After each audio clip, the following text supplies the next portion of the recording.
Welcome to Pasta with Costa, a video journal where I'll show you some delicious and simple pasta recipes made with shelf-stable ingredients that are perfect for shelter-in-place dining. And hopefully, I can teach you some pasta history along the way. Enjoy! Today's recipe is a fan favorite, spaghetti alla carbonara. It's a great dish for any time, but especially for a late weekend morning or early afternoon. This is because, according to a former student and talented chef, Nino Asaro, it's the perfect hangover dish. Like any such dish, it combines starch, fat, and protein in such a way that it makes your tired body feel whole again. In fact, legend has it that it's named after carbonari, or charcoal burners. Apparently, this recipe was an efficient way for them to eat a protein-packed meal to recover from their hard work and give them the energy to continue with their labor. But that possible name origin does not explain the pasta's popularity today, especially among most of my New York friends. I have a theory on this one. Yes, carbonara is basically the Italian version of New York's favorite hangover meal, the bacon, egg, and cheese from your local bodega. Though it replaces the role of pasta, carbonara maintains the protein and fat of the bacon, egg, and cheese, with its emphasis on meat, in this case guanciale or pancetta, and cheese, in this case pecorino romano. Therefore, like the iconic New York sandwich, it's a favorite weekend meal. But we are in a quarantine and bodegas might be closed, so let's see how to make the carbonara. The recipe for carbonara varies depending on who you ask, so none of these measurements is gospel. Also, I find that cooking with a scale and measuring ingredients in grams is most helpful. If you don't have a scale, of course, I give you a rough conversion of the measurements on the left. I hope it helps. For the pasta, I use 200 grams of spaghetti alla chitarra, which is the square, not the round variety, but plain spaghetti or even rigatoni works here. I typically look for pasta labeled either bronze dye or di Graniano for its perfect texture. I use the yolk of 2 medium eggs plus 1 whole egg. General rule here, 1 egg yolk per eater, 1 entire egg every 2 eaters. For the meat I use guanciale, which is pig cheek. It gives off more flavor than pancetta or bacon, but either one of those ingredients can replace the guanciale. For the cheese, I use grated pecorino romano, which is the classic, but you can substitute for parmigiano. Some people even like to do a mix of the two cheeses. Again, use what you have, we're under quarantine. You'll need some black pepper at some point, so have it ready. And that's pretty much it. Again, I hope the measurements are not too confusing, but I promise, the execution of the dish will matter more than the precision of the measurements. Just be sure to follow the steps along the way. Speaking of those steps, some particular tools will be really helpful. You will need a slotted spoon and a large bowl. The bowl can be either stainless steel, ceramic, glass, even Tupperware if you have to. The lighter the better, you'll see why in a minute. As your water starts to heat up, cut your guanciale. Again, you can use pancetta or bacon if you have to. If you're using guanciale, you'll need to cut off the bottom rind before cutting the rest.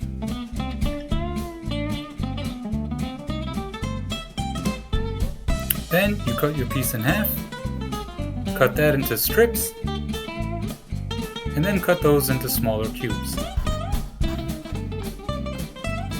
They should look like this. Now you're ready to cook. Once your pasta water is boiling, add some salt to the water and place your pasta in the pot. Never break the pasta. Just give it a little encouragement and it'll eventually soften into the pot. Meanwhile, have a hot pan nearby. Add your guanciale to that heated pan, and no need to add any other fat. If the pan is hot enough, the guanciale or pancetta will immediately begin to sweat, lending its juices to the pan. In about 5 to 7 minutes, your guanciale will be crispy and golden brown. Like this. Now keep the pan on a low heat and take your slotted spoon and begin to remove the guanciale from the pan, leaving the fat inside. Place the guanciale to the side and keep your pan on that low heat. It needs to be a little hot for when the pasta is ready. At this point, you need to make your egg and cheese paste. This is the key to carbonara. Throw your egg yolks and 1 full egg into the bowl that I told you about, then add your cheese and mix. Mix until a thick paste forms, almost like a dough. If you need to keep adding cheese in order to get the pasty consistency, definitely do that. some point, you want to add some black pepper and then set this bowl aside. Your cooked pasta will eventually go into this bowl and turn this paste into a cream like magic. I promise.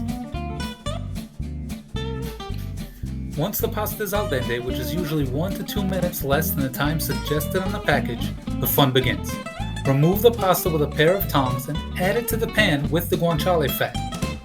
Add a ladle full of pasta water to the pan and toss. You want the fat to coat the pasta, and the water will help it do that. Keep tossing the pasta over a low heat until the water seems to have evaporated. In fact, you should only see a small amount of what looks like a creamy liquid at the bottom of the pan.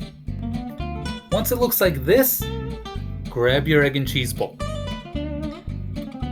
Pour the pasta from the pan and into the egg and cheese bowl. Now stir vigorously. You want to watch as the egg and cheese turn into a cream, but not a liquid and definitely not a solid. Add your guanciale and keep stirring. Notice I'm holding the bowl over the boiling pasta water. That will add heat to the bowl without cooking the eggs. You might need a glove here. When you have a creamy consistency coating the pasta, you're ready to plate and eat. Congrats, you've earned this one.